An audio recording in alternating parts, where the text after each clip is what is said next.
everybody, and welcome to Grim Scenarios. I am your host, Milk, here with your other host, Emma, and our very special guest, Ed. Hello, Ed. Hi, Milk. I love, every time I catch one of these, I love your special Grim Scenarios voice. It makes me happy. It is not my real voice.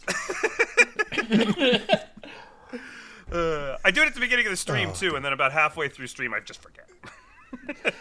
It feels like it's the sort of thing where something's going to shock you out of it at some point, and you'll just be like, oh yeah, now I'm human again. I'm not an announcer. It was one of the things I learned about acting is that everybody has an acting voice, and you just do it naturally when you start to read lines. So, yeah, you just have to break that habit. But I don't, because I'm not important. We're here to talk about something really exciting, which is the newly released character from TPI, which is the Wizard. Everybody's very excited about the Wizard. The Wizard's ability reads, once per game, choose to make a wish. If granted, it might have a price and leave a clue as to its nature. Yeah, this is obviously a way more open-ended minion than any other minion that's ever been released, possibly any other character that's been released. It's certainly, in terms of player agency, goes way beyond anything else. I had the chance to play with the Wizard a few times before it was released. I had a chance to play with it a few times since, but because of the sort of open-ended nature, Milk and I thought it would be really a good idea to get someone who had more Wizard experience than either of us on to help us sort of talk through the strategy of how to think about the Wizard. So we brought in Edd Gabriel. Yeah, I imagine I'm probably in the top 3 in running Wizard, so this is fine. Yeah, I mean, I love I think, to be fair, of your pre-release Wizard games, I ran at least 2 of them. So one of them, so the one you ran was actually an Apothecary game, which Apothecary is scrapped and can be talked about publicly now. Which is what was basically a good Wizard. I did break that game. Some people have never forgiven me. You broke that game in 2 different... Like, you broke that game and then someone else got the ability and broke it harder. It was... I can't remember exactly what Emma wished, but it was something like every alternate vote... It was basically everyone alive was thiefed, and there was a permanent voodoo in play. For the dead, yeah. But like you just couldn't kill people fast enough to make the voodoo work because everyone was thiefed. Yes, and then someone else put in a Wizard wish that was functionally the first time good players vote, it doesn't count. So there was this, like, I was going around a circle going 1 0 -1 0 1 1 0 1, and it was just an absolutely insane experience. And it's like, at multiple points, bear in mind, both of these people, Emma and I think the other one was maybe Ryan, both of them were like pretty outed. Yeah, because the way the Apothecary, the scrap character worked is when you made your equivalent of the wish, you died immediately. Yes, so everyone knew it was there. So you get outed, and at various points both of them were being like, was that correct? But they didn't know each other's rules. They didn't know what they'd each done, so they were both looking at the other one going, does that make sense from your point of view?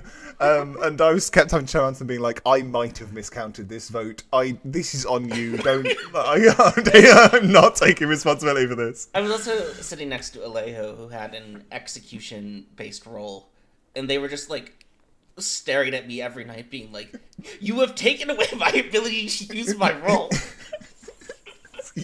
To be honest, I think the funniest thing about it was that I think I said to Emma when she made this wish, you realise that this means you basically get 1 chance to kill the demon in the entire game. I was like, yeah. And Emma was like, that's fine. And I was like, okay. And so, like, I felt that right there is a great example of that's the price in and of itself, right? Is you get 1 chance to kill the demon. But yeah, very silly. But thankfully, yes. Apothecary isn't released and is apparently never going to be released, which I think is good decisions on both ends. But Wizard is being released and has been released. Yes, I think you mentioned it being the most open-ended in terms of player agency. I think the Wizard is sort of the player's version of the Storyteller's Atheist. It's in terms of getting to do what you like and getting to sort of try and make a game that's going to be fun in a way that you think is interesting. And this is one of the things that I think I just want to flag like right off the top with the Wizard. And I think Emma and I had this conversation when the release was initially decided. Is so many people look at it and are just like, well, my job as a player in Blood on the Clocktower is to win, right? So I should just wish something that makes me win. To which the answer is no. Your job as a part of a community that is playing Blood on the Clocktower is to make the game fun. And if you can wish something that is interesting and fun and changes the game and helps you win, that's the Holy Grail. It's not like, you know, if the aim of the game was to win, you would just wish, I wish that I win. And that's the end of every Wizard game. There we go. That was fun. We had so much fun, and so many people get confused in that spectrum as to like where is the line between helping my team win and the game just ending and us not having any fun. And that's one of the things you have to navigate here. So it's worth remembering as a player with the Wizard ability, you want to play the game too. Yeah. So you need to find ways to make the game different in a way that you can take advantage of, but that isn't just evil wins now. Yeah, I think like a nice analogy for that point is like, you know, according to the somewhat publicly available stats for Trouble Brewing, it's about a 50-50 win split for good and evil. According to like some players I've talked to privately, their win rates are generally in the range of 50 to 60% when people playing Trouble Brewing. In a 12-player Trouble Brewing, if the evil team just outs immediately, and you execute the demon, and then you re-rack and play 10 games, you'll win 75% of those games. You'll be the best Clocktower player in the world. Yeah, statistically correct. You won't have any fun on the way, but, you know, if you want to win, you'll win a lot of games that way. Yeah, this is the perfect excuse to just bring in some Sanderson, or, depending on your perspective, Sung Lee. There's so many philosophers, but yeah, journey before destination. Let's appreciate the game, not the result. And I think that's like the core of things like Wizard and Atheist, right? It's, hey, let's do something fun and different. Let's make a variation on the game that's an interesting puzzle, that's interesting. You know, that's why as storytellers, when we talk about Atheist, a lot of the time we say, you know, good should generally win like 99% of Atheist.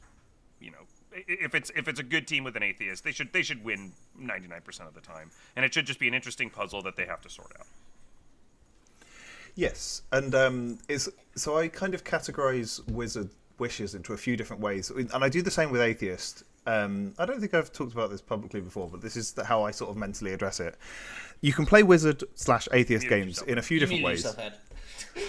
It'll be picked up by Audacity probably, so it's fine. Yeah. But we won't hear But it was a great point. It was excellent.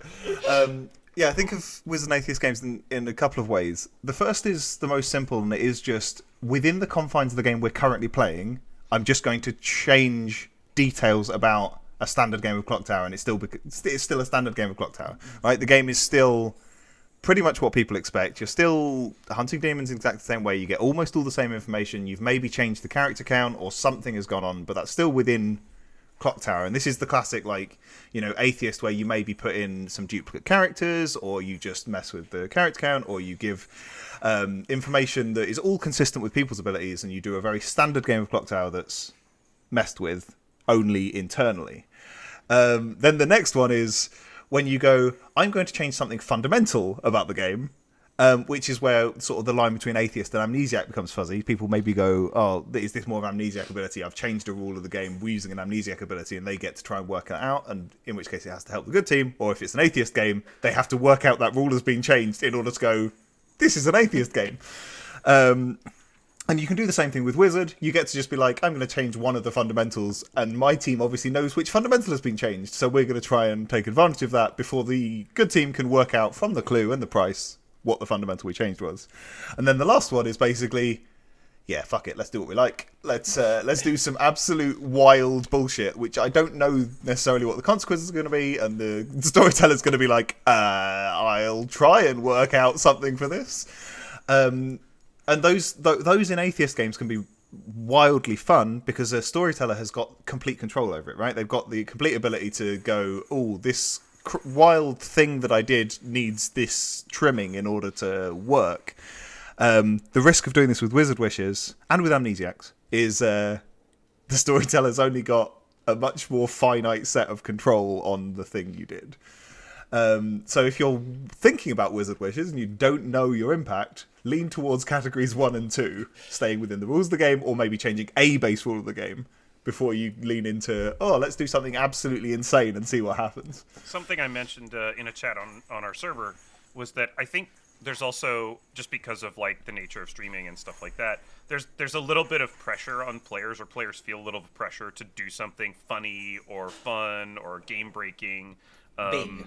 Yeah, big. Do something big with it, because otherwise, you've wasted your chance to do something, fun and silly. And I don't think people should feel that way at all. I think people should use the ability within the realm of comfort. If you've got an idea that you think is crazy and big, go for it.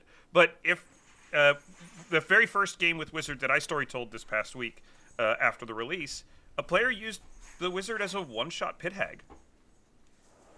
And it was extremely effective, and the town didn't really catch on. They kind of caught on to the idea, but they didn't catch on to what had exactly happened. And the evil team won the game. And it was just a very subtle, simple thing, but that player used it at the right time, the right choice at the right time. That was a great Wizard Wish. It helped the team win the game. And I think there's like this pressure to like do something grandiose that, fully changes the scope of the game. And I don't think people should feel that way. You should do what you want with it in whatever of those categories you think is going to be good.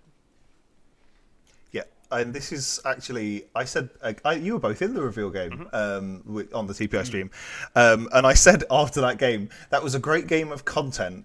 It was not a great game of displaying the Wizard as most people are going to get the most fun out of it. Like, the majority of groups are going to get the most fun out of Wizard with that sort of wish. Like, the first Wizard Wish I experienced as a player was literally a wizard who held their wish until the final 5 of a 15-player game, and then wished that the demon and magician changed alignment and character. Swap. Because the magician had trapped the demon into, did the, I'm one of your minions, got away with it. Everyone believed them. They were going to execute the demon that day, and they wished to swap. And the storyteller just approached both of them and was like, you are now the evil demon, you are now the good magician. And that literally won them the game. And that's not wild or ridiculous, but it's like, it won them the game because the clue, naturally, is that the demon is coming out being like, no, I've just been turned into the good magician. You all saw me get taken away by the storyteller to have a conversation. Something's happened. There is a wizard on the script. Something's gone on. But then you have to work out what. And so it was a really interesting game to be playing, because you're then like, that's a cracking wish. It didn't wildly change things. It was just like, we're in trouble. Can I swap these? But yeah, so every example you're going to see online is going to be generally people playing for content, which that first reveal certainly was. I think almost 3/4 of the wishes on the charity stream. I think the one that wasn't last 24 hours has been. I think there was 2 that really weren't, and one of them I haven't seen the game yet because I fell asleep and I don't know how it went. But the wizard was about to be executed. This was in the Australian block with Arrow, and Carrie was the wizard. He was about to be executed. He had hoped to use his wish later, and he was just like, the Baron can be a boom dandy now, please. And I don't know if the boom dandy ever exploded, but he was just like, well, I'm going down. Might as well make the minion who's already finished and not going down potentially be useful later.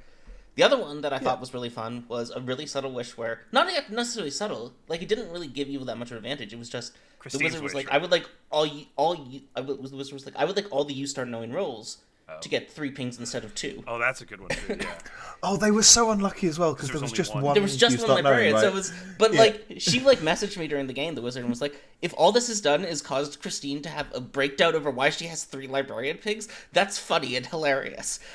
It wasn't that hard for Christine to figure out which of her 3 pings was the mutant and which one wasn't. But it created it created a plausible atheist world as well with some of the other claims that were going on, and it made it confusing. Obviously, in the context of that auctioneer style stream, you don't know what characters are in play and stuff like that. The other one that I quite liked, and Ed was in this game, was Christine's wish that she made that all player. I think it was night 3. all players select a character, they are mad as that character the next day.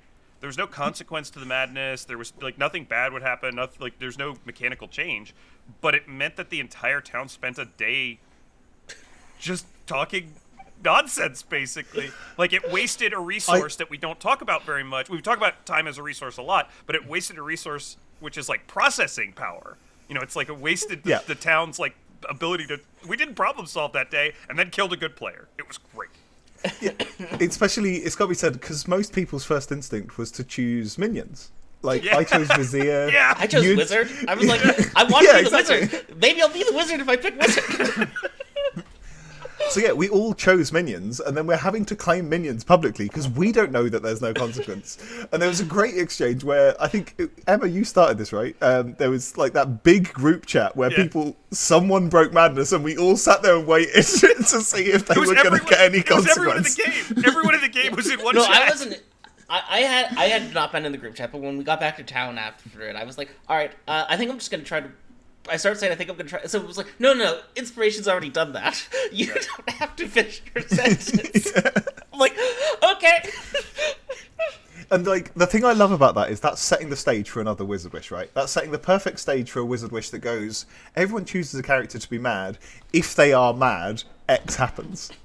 And it's suddenly like people are going to go, oh, is this just consequence free like the first one, or is there actually something else going on here? And it's like you get to sort of build a meta based on that, which is really fun. I had a great conversation with Christine right before that. And I think Ben was there, so I think chat did get to hear it, where Christine was like, yeah, I don't know what I want to do with my wish. And I just said, what's your favorite mechanic in Blood on the Clocktower? Like, just do something related to your favorite mechanic and just have fun. Like, what does it matter how it affects the game? You know, just enjoy it. Exactly. That's great. And like also a lot of the time so this is a different way of thinking of Wizard Wishes. Some of the best Wizard Wishes that are easiest for you to make and most fun for people to interact with are ones that are going to have no price because they're just interesting. They're not wildly swingy. They're not putting a big penalty on the good team. They're not giving a massive boost to the evil team. They're just changing the game a little bit. And so the Storyteller is going to look like that. That was a great example, right? You know, Christine didn't ask for a consequence to madness. And so Ben was like, well, there's no consequence to good players breaking this. All you're doing is taking away some time. There's no need for a price. Why would I need a price? This is fine. And why would I need a clue? Everyone's being woken up and told to pick a character and being told that they're mad at the character they just picked, right? There's no need for that, right? And so that's those wishes are really just fun for everyone, right? You just get a thing happens and we all engage with it as much as the thing requires us to, and we don't need a price or a clue. It's great. We just roll on. And so the metric for those is always, are you doing something that's within the bounds of, yeah, that feels like a minion ability. And this is something that is going to come up a lot, I think, as we're going through, is like, does this wish feel like it's of the power level of a minion? Bearing in mind the Vortox is one of the classic examples of like, that is demon power level. Everything is inverted, right? If you're getting towards that power level of wish, you're not wishing for a minion ability, you're wishing for a demon ability.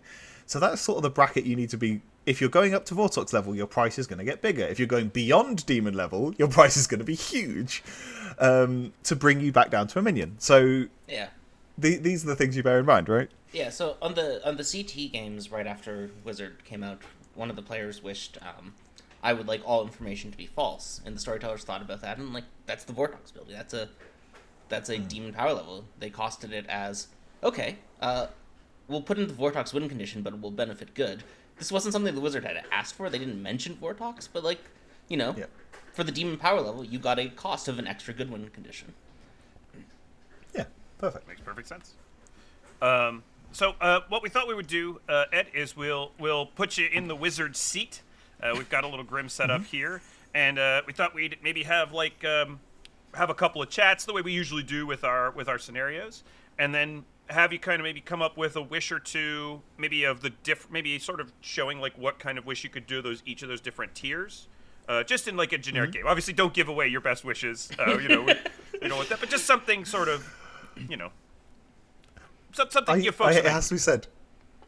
I love the fact that there's so many people who've got lists of wizard wishes, and I encourage these. I really want people to do them. You should have lists of wizard wishes and amnesiac abilities and things you want to do in atheist games. Do that. I am terrible at thinking of those. I love just rolling with stuff in the moment and being like, this is something we're finding entertaining right now. I'm doubling down. Amazing. So let's hop out to the Grim, and we'll give you the setup. All right, Emma, go ahead. Yeah. So in our classic style of this, you have all these wonderful players, seats 1 through 12, except for there's no seat 5 because you're there. So on night 1, you're woken up and you're told that seat 4 is your demon and seat 11 is your fellow minion. Okay. Seat 11 is a fellow minion. Okay. You're not told anything else because, Yeah. that's how Clocktower works. Because wizard. Yeah. Okay. So my first instinct, as soon as I'm told that my demon's next to me, is always check for marionette, just in case it's the other side. But there's no marionette in the script. So coming into this, I want to know what my demon is. So this script I love. Patters and Alex did a great job writing this script because it's very open-ended in terms of what abilities are going to affect the game in different ways. The demons are all really quite different in terms of how they impact the game, with the exception of the fact that 3 of them are happy to have dead evils, and there's just so much potential for so many different things to happen on here, which I really love because it means that the wizard just kind of gets to have an open playground. So I'd want to know I'd try and talk to my demon, find out what they are. Okay. Would be probably my first conversation again because we can whisper because we're neighbours. Also, just as a side note, I was stunned in one of those charity stream games where I sent out the evil team. I gave the evil team their information, and before I'd even finished waking up the next good player, the demon and their neighbouring minion had already organised who was bluffing what. Exactly what information they were going to give and how they were planning the first 3 days to go. I was like, this is insane. It's just like, and you just watch these whisper envelopes just ping, ping, ping, ping, ping, ping, ping. It's ridiculous.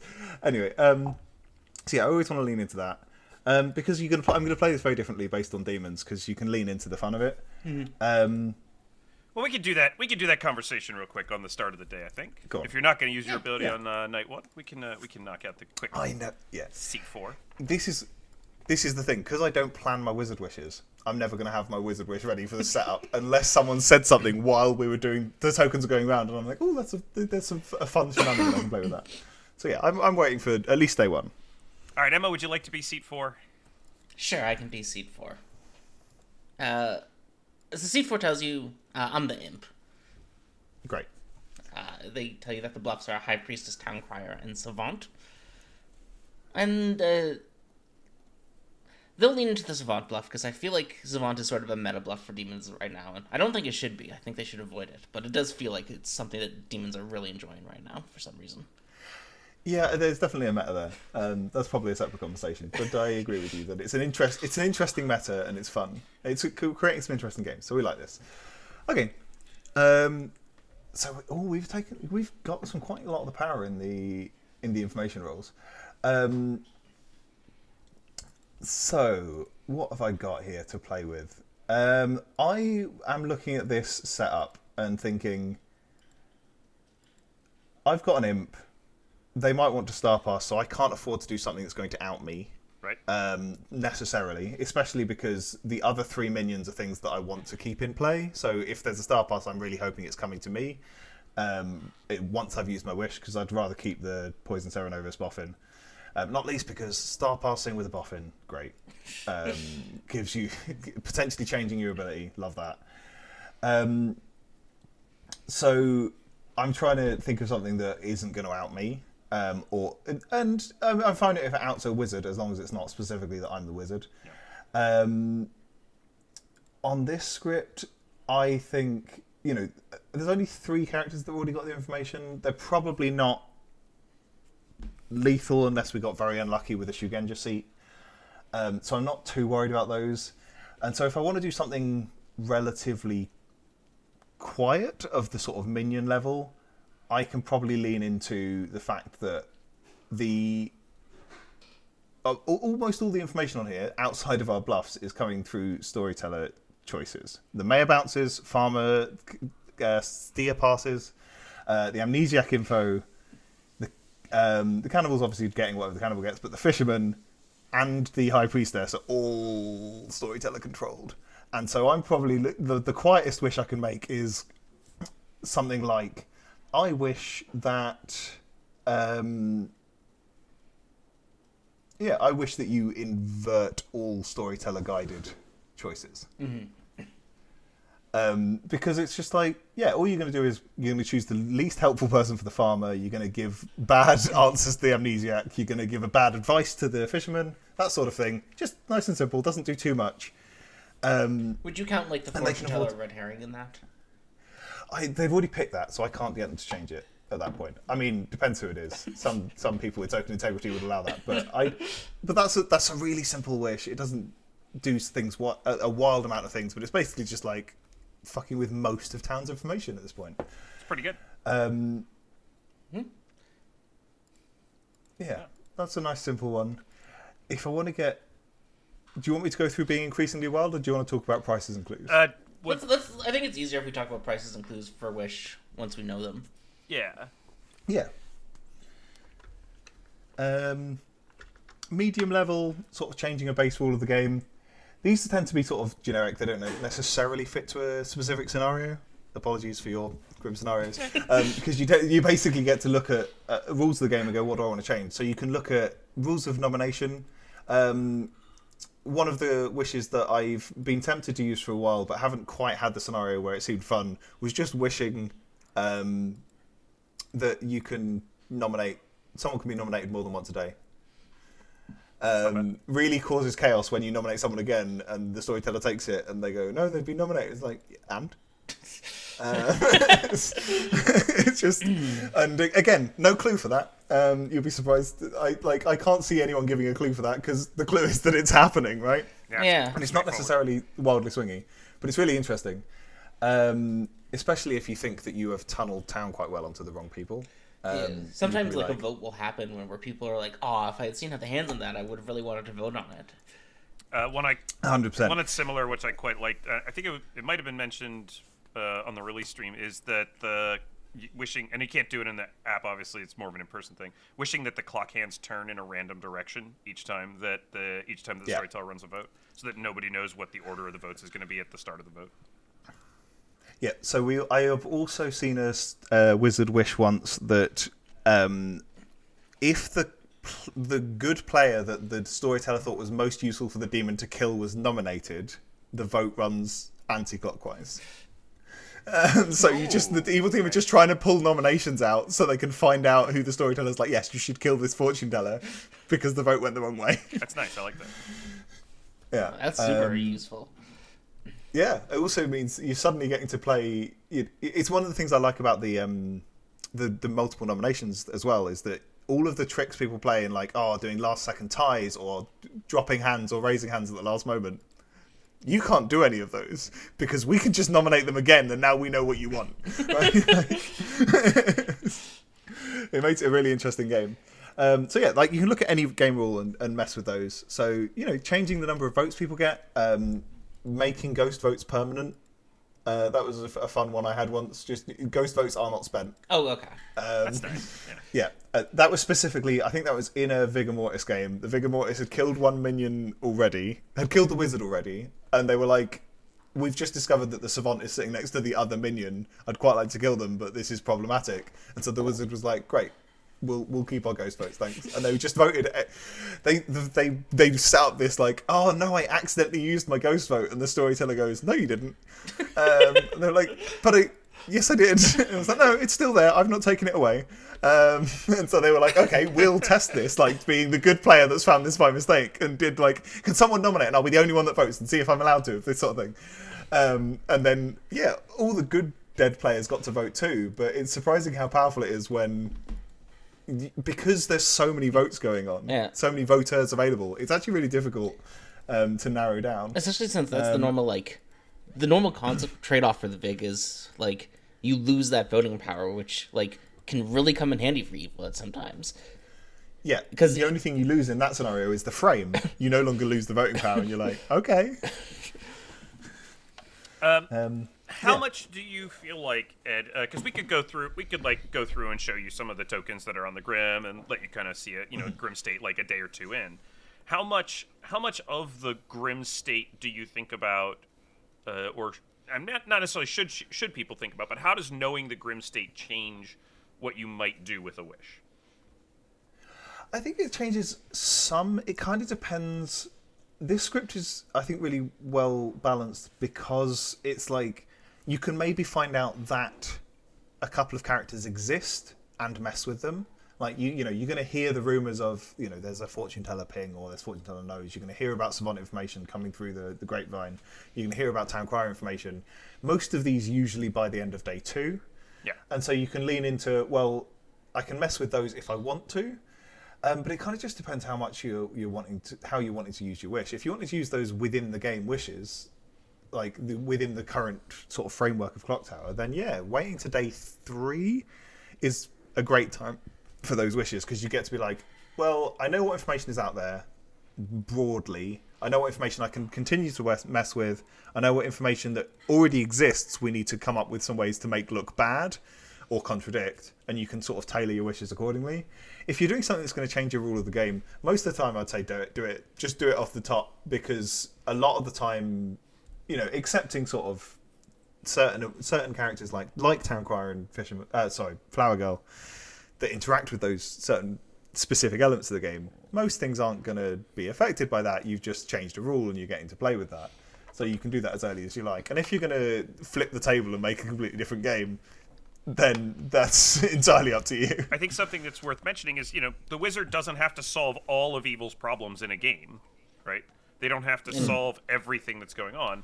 They only have to solve something. They only have to do something. They don't even have to solve anything, really, but they only have to do something, right? You can still solve other problems through the normal mechanisms of the other minion, the demon, socials, executions. Like, you're still playing the game, and so the wizard doesn't have to do everything themselves.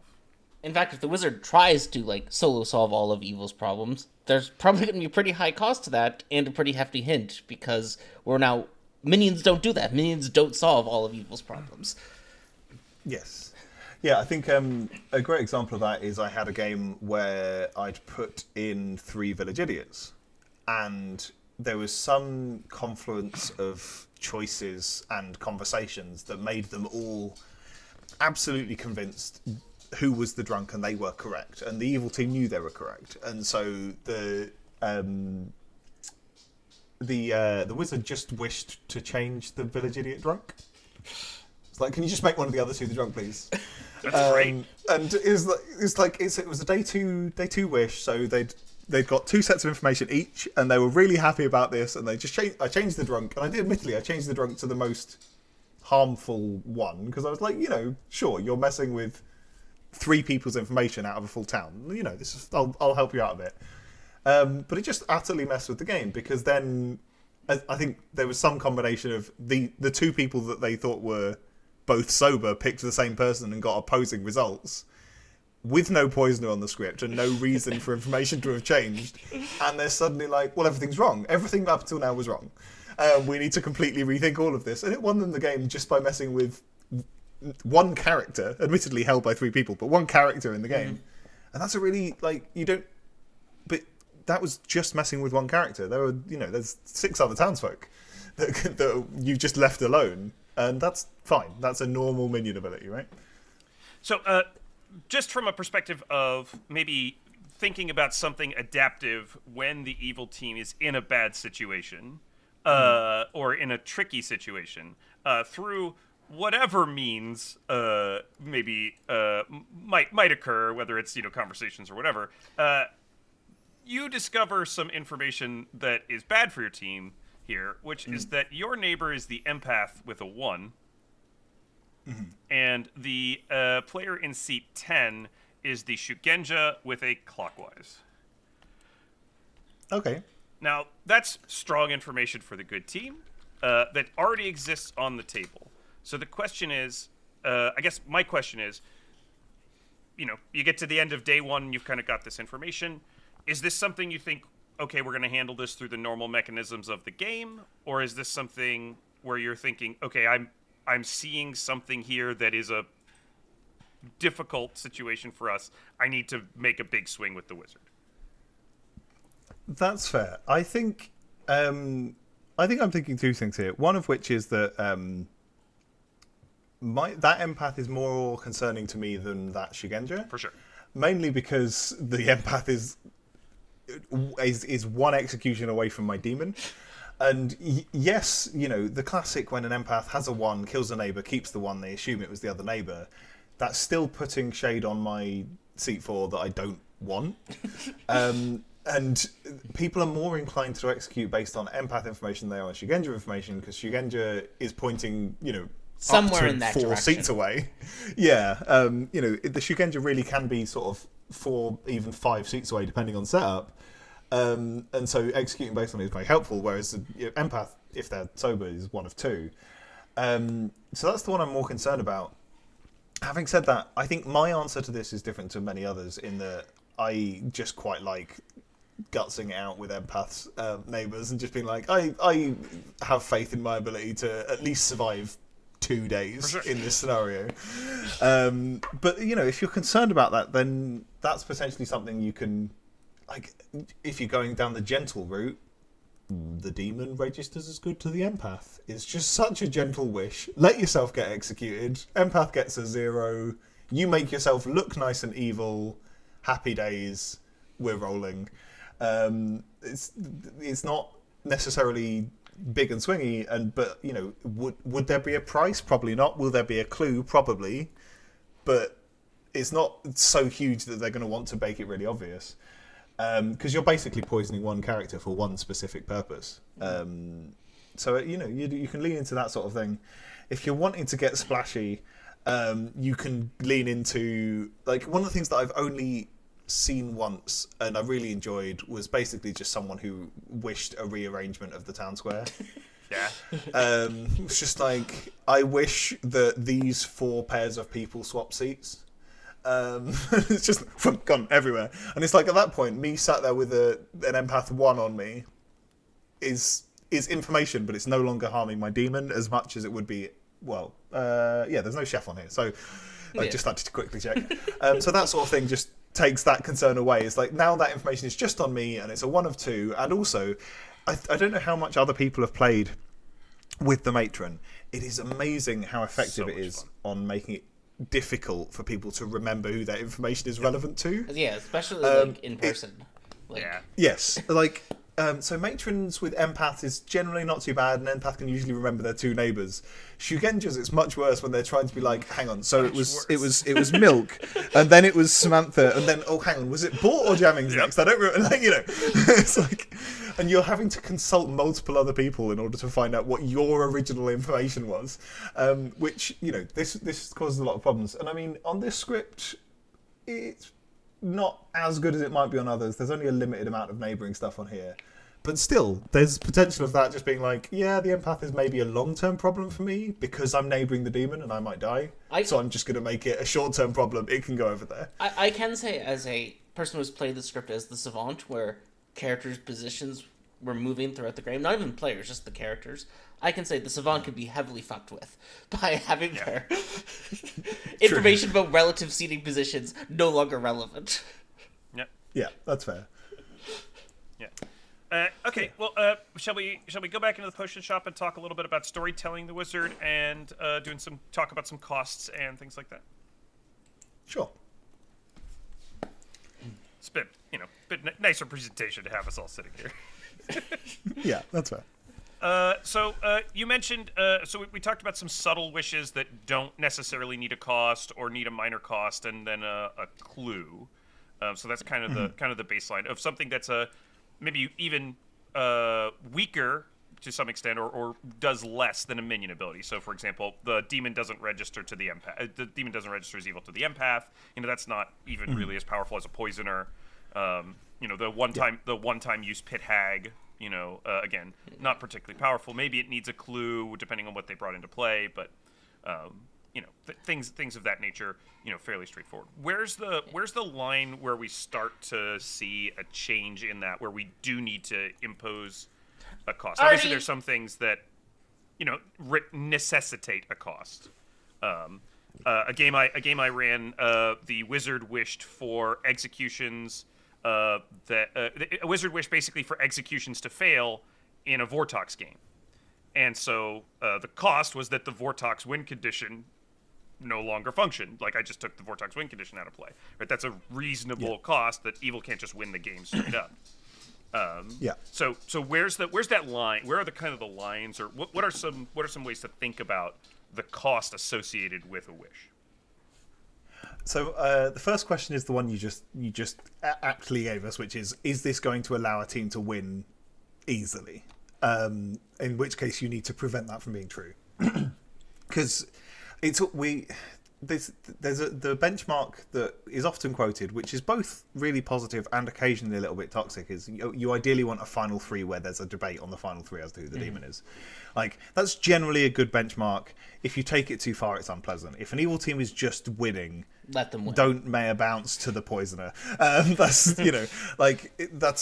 so there is a taking that too far. But as a rule, if that wizard wish is going to make it so that the evil team, or even sometimes the good team, if the wizard has not thought through the consequences of their actions, is going to win super quickly, you need to cost that accordingly so that it's not a winning thing. So that's kind of the easiest scenario, is when you can be like, oh, I can see how this is going to make one team win, I need to cost that. The more difficult one I usually use as a benchmark in my own head of like, what scale of cost am I making here, is do I immediately see the consequences of what's going to happen here? If I don't immediately know what the consequences are, I probably need a bigger clue at least, and probably slightly more of a cost, because this is going to snowball and I can't work out how. And that's usually an indication that the wish is complicated enough and therefore big enough that it needs a cost in order to stop it doing something wild. Easy examples of those are things like more wizard wishes, which people have wildly varying opinions on. I just don't think they're particularly fun to have more than one wizard wish. It's like the joy of Clocktower is that everyone has a unique character. Can we not just give everyone the same character? I appreciate that I talked about Village Idiot earlier, but like, that is a character that's designed to interact within itself, right? The wizard there's no design space where it's interesting for the wizard to have another wizard. Yeah. You're just making the game less interesting for each individual wizard. So I personally think it's most interesting if you don't have multiple wishes and you just let the wizard stand alone and do its thing. But anytime you are dealing with multiple wizard wishes, you need a decent sized cost and you need a decent sized clue that that's the case. Because otherwise the game can just snowball so quickly and the good team can do nothing about it. The reveal stream was quite a good example of this. Like, even with the second cost being basically confirmation there'd been more than one wizard wish, the good team were in the final 5 and then 3 being like, I don't know what the wizard wishes were. There's just too much going on. I can't work out the combination of this. It's just too many layers, right? It's just too many different pieces. Yeah. My initial thought with that, and partially because one of the first Wizard games I ran after it came out, the Wizard explicitly wished for 6 of the characters to stay and play and then get doubled among the other 6 characters, and they explicitly wanted an imp and a wizard to be one of the doubled characters. I was like, well, the new imp and wizard are just going to be good. Like, you're not getting a second evil wizard and a second... You only have one because there's only 3 evil players, but you're not getting the second wizard or the second imp. Those are going to the other team. Yeah, I'm on board with that. Yeah. Like, I didn't think this was a particularly effective wish, but it was a very funny game for most of the players. Like, yeah, I mean, that's a good example of, at that point, you might as well, depending on what the third minion was, lean into duplicating the entire evil team into the good team, and then it is a game of cat and mouse, and at least 6 of the players have got major influence on the game, even if no one else does, right? So that's still going to be a fun game for most people. You just have to be a little bit careful, because if you're one of the leftover people, the last 6 that didn't get an evil ability, either starting or ending, how much impact are you having on that game? How relevant are you? Yeah. Not least because I suspect that sort of game is going to be dominated by the night kills rather than by the executions, at which point you're like... It was certainly a game where the good imp killed the third evil player and then the evil imp at the first 2 opportunities. Yeah, naturally. Yeah, that sounds about right. The consequences of my own actions. Oh, the consequences of my actions. Humorous. And I have another sort of adjacent to costing question for you, which is, and I imagine I know how you'll respond to this, but I just wanted people to be able to hear it sort of from you. As storytellers are learning to storytell the wizard, and as they're kind of storytelling their first or second or 10th or whatever game, what should they do if they discover later, a day or 2 later after a wish has been put in play, that there's something broken about that wish or something problematic for the game about that wish that they didn't foresee? How can storytellers make sure that the game stays fun for the players in those kind of circumstances? There's 2 options. One of which is that there's nothing that says the price is a single action. So you can continue to cost that wish. It's like, oh, I did this thing initially, I need to do more to prevent it. You have the complete freedom. Like, this is one of the advantages of the wizard. I did compare it earlier to the atheist and said, the wizard is a bit more restrictive in terms of what the storyteller can do. Once a wizard has wished, as long as you're just dealing with the consequences of the wizard wish, you can more or less do what you like. But you need to be able to sit there after the game and go, I saw this situation and I tried to make the game fun through means X, Y, Z. You need to be able to justify yourself to your players for them to trust you as a storyteller. And this is an exact example of that. If you mentioned you're preventing executions fail in the Vortox game earlier. If you'd not twigged the Vortox thing, that the Vortox would just win immediately, well, the moment that you needed to make that price happen, when you're like, oh shit, this is broken, is as you're about to be like, the evil team wins, you just go, no, they don't, and you move on, because that could have been part of the cost the entire time. No one else knows, and this is fine, and you can tell people that at the end of the game. It's like, oh, you'll find this funny. I initially didn't realise this would make the evil team win, and then we got to that point, and I was like, oh yeah, I need to stop the evil team just winning, and therefore I did this thing, and no one's going to question that.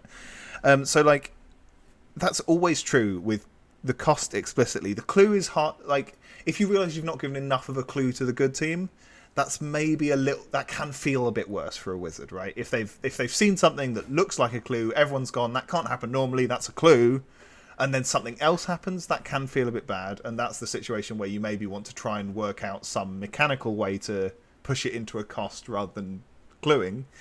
But then sometimes that's unavoidable as well. So it's not prescriptive, but as a rule, you can generally shove stuff into cost, even if you've already given it a bit of cost that you thought was appropriate. If you need to adjust for something that you were like, oh, I didn't think of this earlier, and I maybe need to change this, that's totally fine. I'm just going to say it outright. I know that Emma's expressed this opinion.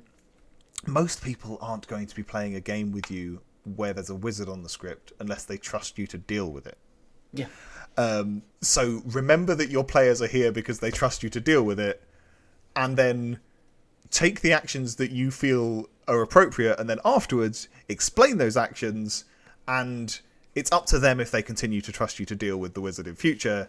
But if you've acted in good faith and you've acted to try and make the game as fun as possible, they will. And I think my players and our players, would understand people are going through a learning process as well. And like, this can also be like heavily, player dependent. Like, I ran another game Friday night after the Wizard came out, where it was a 9-player Vortox game with a Zealot in the bag. The Wizard was seen by the Steward and got really panicked because they didn't have a bluff ready. So they came to me and was like, I would like the Steward to be evil now so they don't call me out on my bullshit. And I was like, There's no extra evils on this script naturally. There's a Zealot, and it's a Vortox, and it's 9 players. Like, on day 2, evil can just, like, power through a tie on votes. I don't want that to happen. this player will probably be fine with this. So I just went around town telling everyone that the steward was evil. Just was like, yeah, she's evil. It's fine. Like, and for her, that was great. She had a lot of fun with it. There's other players I would have who, like, really, really do not like being outed evil. And I would have to find some other way to cost that wish effectively. Because if you ruin the game for the player who doesn't want to be outed evil, like, even if you've balanced it, you've taken away the fun element for someone, and that's not cool either. Yes, and I did get sidetracked from... This was one of the things I was going to say earlier. With most wizards, there's nothing wrong with talking to them. Especially if you're going to have to add an extra cost, and doubly so if you're going to have to add an extra clue. There's nothing wrong with putting them aside. Obviously, it's especially easy online. You can just pull them into a chat at night and just go, hey, I realised there was a consequence of your wish that I didn't see earlier. I think it's going to be unfun if I leave it as it is. I'm going to increase the cost or change the clue or add a clue. Just so you know, I'm happy to talk to you about this after the game to tell you what's happened.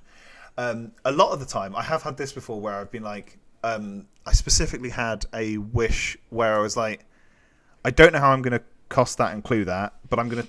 This is something I'll say to people a lot, and I think this is generally a useful thing for the wizard when you're storytelling, is if a wizard comes up to me on day one and makes a wish, I'll turn around to them and be like, I'm going to have more time to think about that in a minute. I'm going to treat this moment as when you wished, when I actually enact the wish, but I might have to come back to you tonight or later in the day to discuss it a little bit. But right now, this is when you wished, and I will backdate anything to now if we need to, so that I have a chance to think about it slightly, without them stood there staring at you being like, I'm talking to the storyteller for a really long time in a wizard game, can you please make a decision so I can fuck off? So just turn around to them being like, I think I said this on one of the streams, I said this to Jammings with his ridiculous one. Which got scuffed for completely unfortunate other reasons. Yes, I have no control over the app going down. I cannot control this one. But like, I thought that was like a really good demonstration of like, Jammings had a wish that was fun. That was maybe or may not going to work for that game because it involved, going back on the Twitch VOD and figuring out what everyone's favorite characters were and how you could act in a balanced way. And that's what you told Jammings. Yes, I don't know how I'm going to make this work. I'm going to potentially come back to you. As it happened, I didn't need to come back to Jammings and be like, I'm going to need you to change this or I'm going to need to do this other thing. Because Jammings is also a really good player who knows how to storytell, whose response was... Oh, how about this? I'll just wish that at some point this sort of thing happens, and then it's open-ended. And this is something you can remember as a wizard as well. This goes both ways. If you're a wizard and you're like, this is the gist of what I want, but I don't know the wording, if you trust your storyteller and they're going to make it fun, turn around to them and go, I wish that seating changes, and just walk away. And the storyteller will be like, all right, I'll do something fun with that. You don't have to be like, I'm going to wish that exactly seats 4 and 12 swap and these things. It's not required. A wish is a wish, not a rule. It's an open-ended thing. You can just wish for something, and there's a monkey's paw element of it, but it's the classic example is the genie, right? He just wishes to be a prince. He doesn't wish what country to be a prince of or how that's going to be enacted and anything else. The genie makes him a relevant prince for the thing he wants to do. And if you've got a good faith genie, in this case your storyteller, who is by definition in good faith trying to work with you, they're going to do a thing that's helping, right? Yeah. Hopefully. So maybe lean into that. Yeah. Well, I think I'm assuming good faith. I thought a very was kind of talking to a friend about this, and I thought a very subtle, soft wish, like in that vein, is the first time. I wish that the first time you, the storyteller, think something would be bad for the evil team, something good happens for us. Yeah, love that. Simple.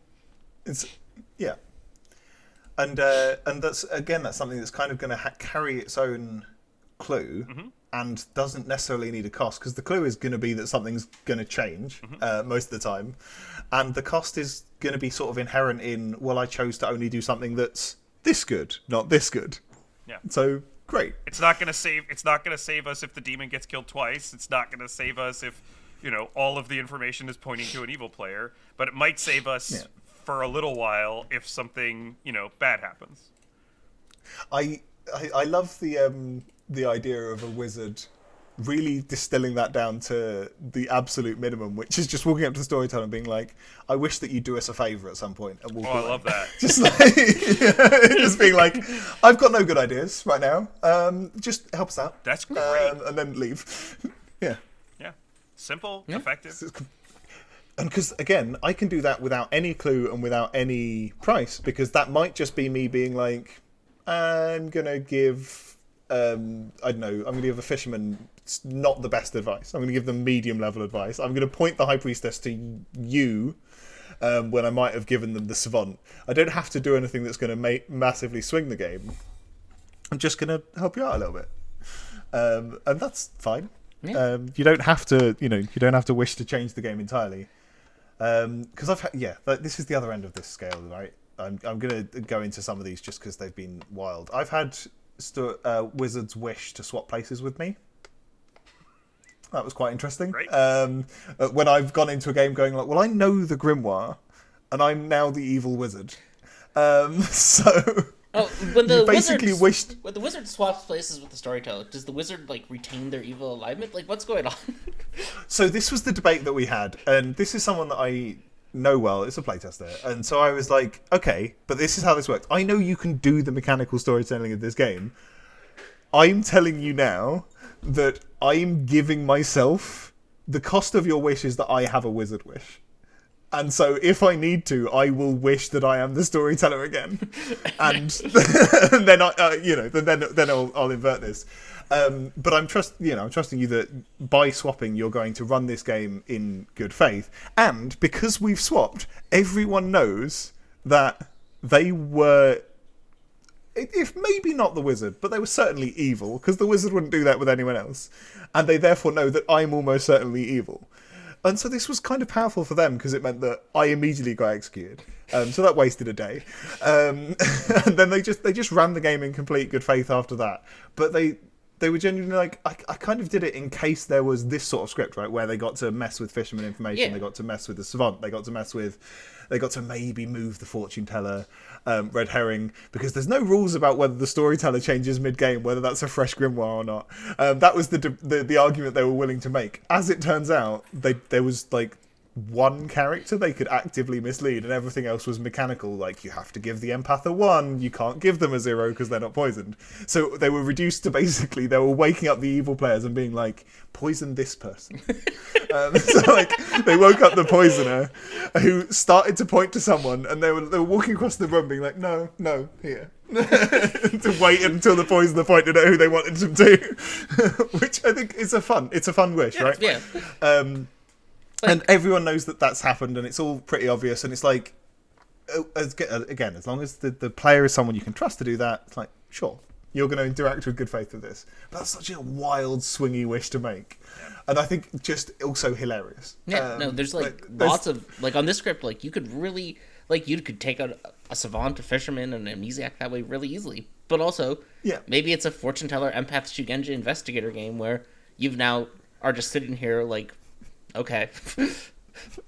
Yeah, now I'm just computing the results for people. Yeah, it was also great because they deliberately chose to... They wished during day 1 for it to take effect at the end. I wish for you to wake me up at the end of night 2 and swap places with me, so that I'd run the whole night and then gave them the grimoire and sat down. And they then woke everyone up and were like, "Oh, this person's died," which was just a beautiful moment of when the voice you're not expecting wakes you up, and everyone's like, "Do we actually wake up?" And so people will slowly opening their eyes when they see that everyone else is, and then they're like, "What the fuck just happened?" It was great. It was very silly. But yeah, that sort of thing, like, I don't remember where I started this point with, but like, a lot of the time when a wish is wild and swingy, it's its own clue, but the price is the problem. And that's the balance. Yeah. And obviously, in this case, the price was that the evil team basically had a player that could not help them. Like, I'm sat there being like, no one's going to believe anything I say. No one's going to... Like, all I get to do is throw my vote into various situations and cause some chaos. And, like, so the evil team is functionally 1 down, but they are making optimal night choices. So I was kind of like, I don't really need to price this particularly, apart from giving myself a get-out clause if you are going to, manipulate it, and otherwise I can just let this happen because it's so obvious and so wild. And like a bit of that with a lot of the big wishes, like, you know, we mentioned earlier your voting manipulation wish, Emma, of like what votes counted and which votes didn't. It's like, I don't need to price that. Like, it's just happening. Everyone can see it, right? And then they get to react. So yeah. Though I will say, like, I think I've found, like, if a wish is going to have a really obvious thing that happens to the players, you can have fun with giving an obvious hint that lines up with the obvious thing. You can let yourself have a little fun with the storyteller. That is true. And I think it's something that people are going to need to bear in mind slightly, as we've not talked about, and I forgot to mention earlier when I was intending to. All of us are quite prone to, as storytellers, leaning into the spirit of the community and the chat that's going on and the conversations that are happening, right? We all quite like being, you know, leaning into that. If someone's, you know, I think the example we had in the mega stream was Aggie always being late back when the bell is rung, and therefore we gave her the Edd Gabriel phrase, "I'm not late." Like, we like playing along with people in those scenarios. The risk in a wizard game is that anytime you're doing something that's in the zeitgeist, the meme of the community, is people are like, is that a clue or are you just being our friend? And so sometimes there's a little bit of difficulty in that, where we need to restrain ourselves as storytellers from saying the things that we would naturally. And I did this in that game, actually. Like, as I returned to the town square on the first day, to open the first day, after running the first night, someone was just saying, "Oh, don't trust any of them." So I echoed it and then said, "You know, the game has begun. Carry on. Go have your chats." And people were instantly like, "Is that a clue?" And I just sat there and went, "Ah, shit! I forgot that it was a wizard script now." And because it was the first game where they knew it was a wizard script, as opposed to not knowing it was a wizard script. And I just didn't think about it and was like, yeah, I need to remember to not have a personality early on in wizard scripts so that people aren't confused about clues, because you want them to be able to actually pick up on your clues you're making. Because I know this has been mentioned multiple times, but like, I often clue with words, and I don't clue in a sort of like, you know, in the reveal game, Jamie and Ben actively said the second wish has negated the price of the first wish or something like that. I try not to be that obvious most of the time, although if it's a big thing I might. But I will do, you know, when I wake you up, I'll say a thing. When I'm running nominations, I might say something weird to give you a clue that it's about nominations. So, like, I think we mentioned I mentioned the vote going the wrong way in that game. I didn't feel like it was going to be fair to just do that without any warning beforehand. Admittedly, once I'd run it the first time, people were going to know there was a chance that a vote was going to go the wrong way, but they didn't know before that one, and that could change the game, and that could be a little bit unfun for people. So yeah, that nomination, I was like, oh, this feels weird.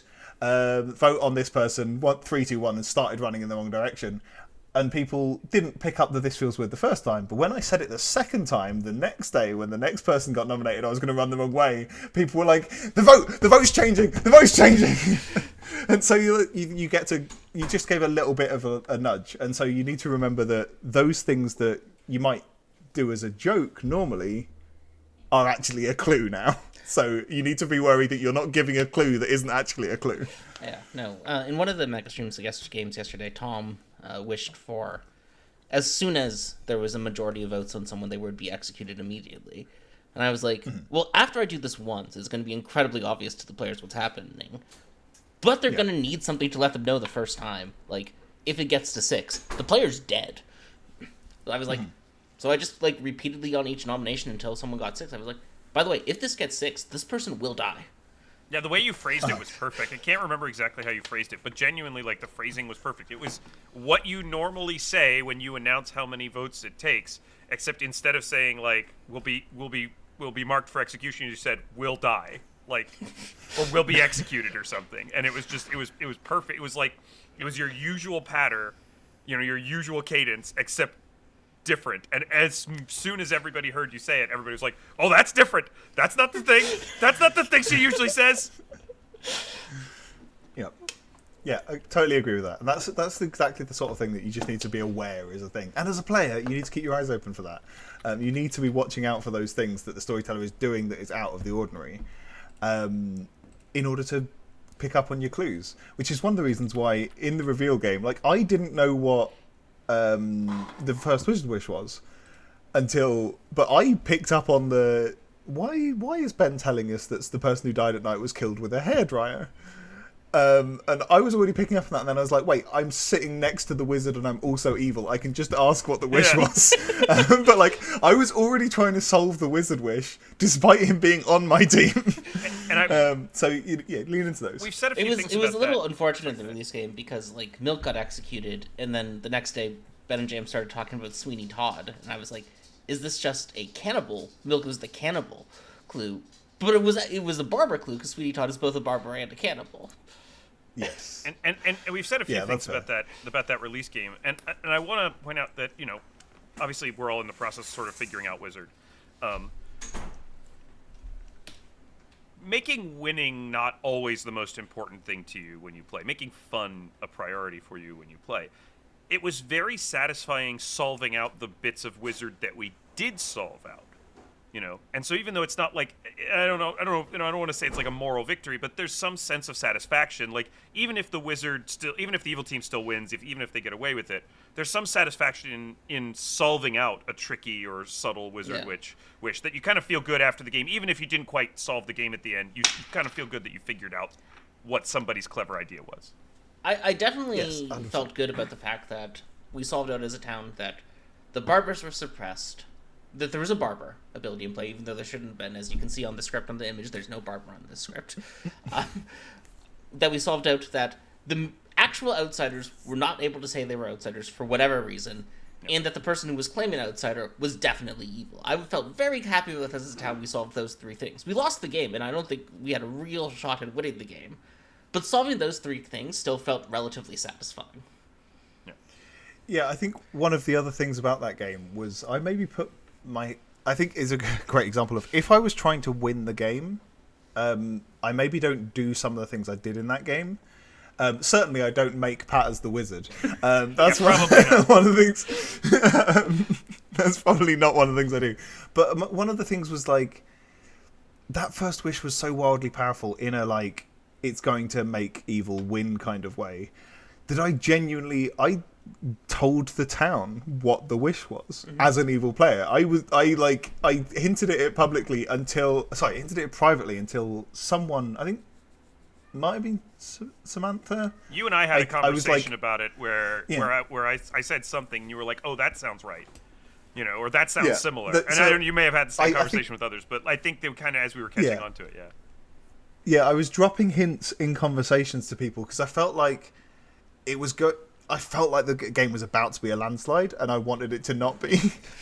So I was like, you know what? This is going to be way more fun if the good team works out what the Wizard Wish is, because they get to play into it. That gives them a real opportunity to lean into this as well. So I was like, yeah, I'm just going to subtly nudge the barber direction in conversations until people are like, well, maybe this is the wish. And then once people had worked out the wish, I did sit there going, oh, maybe there's more to it. And so I was throwing maybe the reason that the outsiders can't tell us is because first that night there was multiple barbers, and now there's multiple plague doctors that are giving multiple Serenovai and doing this sort of thing. But still, like sometimes you just play the game differently. And I think, all of this is kind of an aside, and just leaning into that point of every game you watch online is going to be partially for the content, and that game was very much for the content. And so it was like. This is an eternal balance that Ben and I have talked to a few times certainly when we were doing some of the Kickstarter characters back in a couple of years ago, was that a reveal game you want to be exciting and interesting because you want people to be like, this character seems really fun, but what you don't want is to give a false view of how it should be played and how fun it is and who it's fun for. Because then people have the wrong idea and they try and storytell it in the wrong way and they try and play it in the wrong way, and therefore they're going to actively be to the detriment of player fun, right? And that game, I think, was a great example where if some of those actions are taken in a random game of pick-up players in your local town where you're just like, oh, we're playing Clocktower tonight at this board game cafe, come along and play, a lot of people would have a very bad time. But in that situation that we're in, with the players that we had, and with the audience that we had, and with the attitude that people knew they were approaching the game with, it was a very entertaining spectator game to watch, as from a storyteller perspective.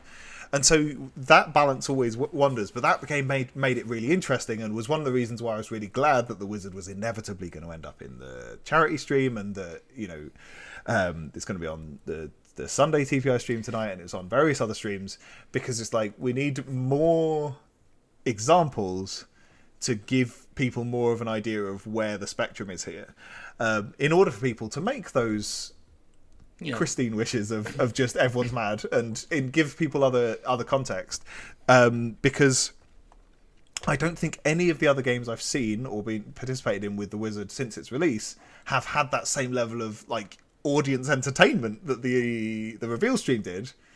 But it has had a much better example. They have had much better examples of things that might happen in real life when you're playing with your regular friends, rather than doing we must be entertaining for those 1,000 people over there. And so I think there's also something to remember. You're not trying to emulate the ridiculousness of a stream unless your group plays like that. You're trying to give that level of entertainment to the people in the game, because they're the only people that are getting entertainment out of this. There's no one watching you most of the time. So remember that who you're entertaining. Yeah. You always need to, like, even with, like some of the base 3 characters, like Sarah Novus, you always need to remember, like, who are the people I'm playing with? Like, Sarah Novus is a great example of this, because there's some people who, like, if you make them mad every day as a different character, they'll be the best game of their life. If you Sarah lock them, it'll be the best game of their life. And there's other players where if you make them mad once, it'll be a fun time for them, but if you Sarah lock them or make them mad every day, they're going to want to punch you after the game. Like, you need to know, like, who you're playing with and what you're doing when you're doing these things. And Wizard is like that to a whole new level of... Yeah, especially because a lot of Wizard Wishes have ramifications that you cannot see. The storyteller might not even see, as we've discussed earlier. So you need to remember that when you make an open-ended wish, you can be affecting a bunch of people. And so, like, this is the storyteller's overarching responsibility most of the time, is to help people have a fun game, but it is also an implicit burden of the social contract that you've signed up to as a player, joining a group that is playing a group game, that you are trying to make it fun for everyone. And I think this is going to be a mild flag of something that people might want to attend if they're coming to the Clocktower, well, to the Final 3Con in DC. Milk and I are going to do a panel about the social contract of Clocktower, and some of the things that people don't necessarily think about when they are joining to play. And the Wizard, I think, is kind of hits on a lot of these points of when you sign up to play a game of Clocktower, the obvious thing that you're signing up to do is to try and win the game.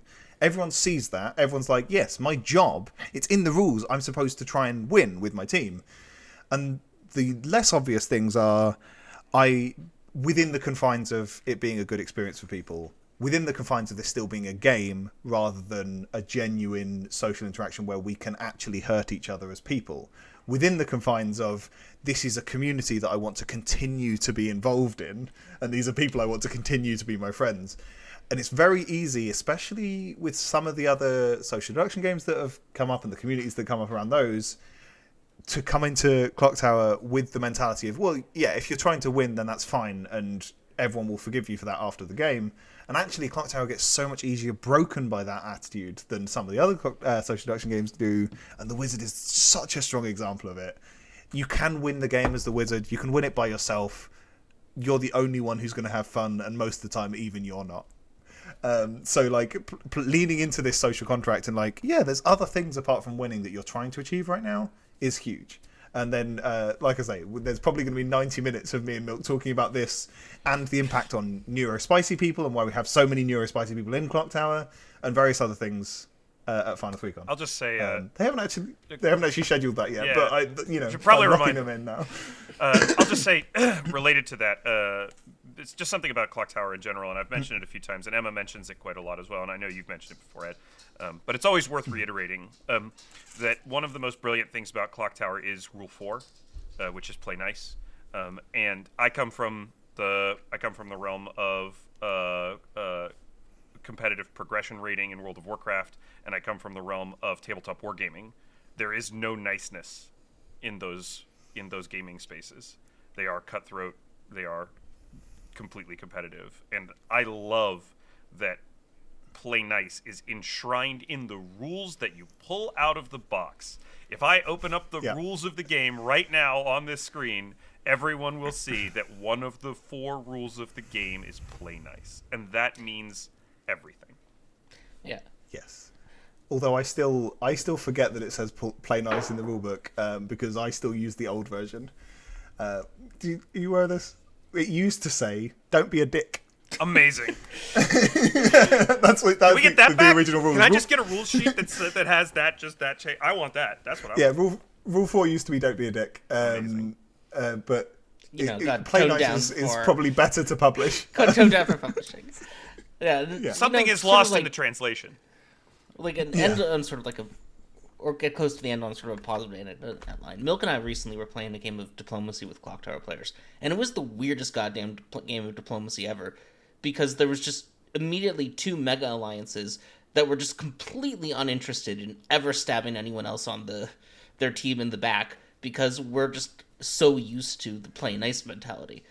Like, I ultimately was like, this game is going to be boring unless I stab my neighbors. Let me write out a large apology letter to them. we had brand new players in the middle of the board too. Germany and Italy. Diplomacy's played in Europe.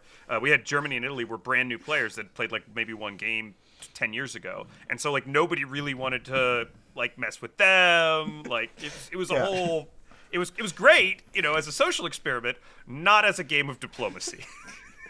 Which is not a nice game. Which is not a nice game. It's just not, and it's not a game that you can play friendly. Diplomacy probably isn't the greatest game for Clocktower players for that reason, and for one other, which is related to the Wizard. In that Clocktower players are always looking for the angle, right? The angle that's going to get them an answer, that's going to get them a solve, that's going to get them something. And the Wizard is great for that because, if you're on the good team, you're always looking for the angle of how can I take advantage of what the Wizard has done based on the clues that we've got that we think is happening. How can I work out what's happened? If you're on the evil team, you're like, how can we juice more out of this wish, right? Other games that Clocktower players play are most interesting when they are open-ended enough for you to be able to be like, yeah, but if we do this, then we can maybe make that happen. And so, like, mega games I've played a bunch of with my Clocktower group and a few other groups of, like, heavy Clocktower players are great because we had exactly that. We played a massive, like, global... Everyone was sort of a member of the government of various nations, and there were, like, 16 different nations represented across the planet. And, like, instantly, you could see all the Clocktower players being like, how can we mess with this game? How can we do something different that isn't what's expected to happen? How can we make a new scenario come up here that isn't what we expected so that everyone has fun? And so we ended up with... you're fine with language on this podcast, right? Yeah. Slightly coarse. Great. We ended up with an alliance of France, the UK, and Brazil, which merged into one mega nation called Fuckzil, which it was just very silly. We had a great time, and like this mega nation wasn't very powerful, couldn't do many things, but it ended up really just changing the world, right? Because everyone else is suddenly looking at it like Russia and the US can play on that playing field, and everyone else goes, oh, we are small fish now.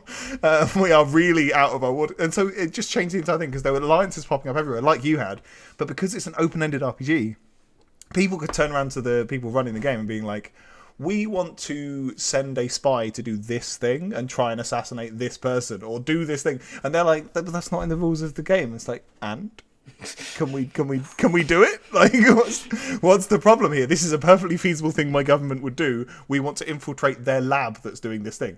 And so, like, that mentality of like, we're going to play the game together, and the Wizard Wish is just an opportunity for us to do something wild that's not in the rules of the game. It's an opportunity for you to turn around and be like, yeah, but what if in World War II we all made one mega nation with, the most of Africa and all of South America, and gave them all rights and made them all equal citizens of the mega nation of the West or something? How does that turn out? That's a great opportunity to like completely derail and do something completely different that maybe completely changes the game, but gives you all a completely different experience that is probably going to be really fun because it's completely new. So like, if you're going to do a big swinging Wizard Wish, Make the nation of Fuckzil. It'll be funny. You heard it here first, everyone. Make the nation of Fuckzil. That's what you should do with your. That is the goal of the wizard. That's is to the create goal of the nation wizard. Yeah. Ed, thank you so much for coming and sharing your wisdom and wit with us today. We appreciate you. We've wanted to have you on the podcast for forever, I think, and it's never lined up. And this is kind of the perfect opportunity. Do you want to share what you're up to with the folks? So we try to roll out the red carpet for our guests. I'm just around everywhere. That's basically what I do. Come and I'm hopefully going to be doing more of the Sunday streams with Emma and Avery. I'm looking forward to doing some more of those. For those that don't know, I'm sort of bilocating between the UK and the US now, which is one of the reasons that this worked, rather than having half a planet in between us and making time zones difficult. And then various come on the. I don't know if people can still buy tickets to the Clocktower cruise, but it's going to be very fun. It's going to be very silly. You should do that if you can. And I suspect it's going to be successful enough you can do it again next year. I think it's going to be a great opportunity to just put a lot of people that love Clocktower on a boat and be together and play games, both Clocktower and not Clocktower, as much as we like, and socialise, and various other things. Finals week on. Come to every convention. They're all great. Especially PattersCon, which is what it's called. None of this good LeechCon nonsense. If you're in the UK, go to PattersCon. Its official name is PattersCon. I will hear nothing else. But yeah, thanks guys. This was really fun. I really love chatting to you both. Thanks, Ed. We appreciate you. So yeah, that's our podcast for the week, everybody. We appreciate you. Emma, do you want to say anything else?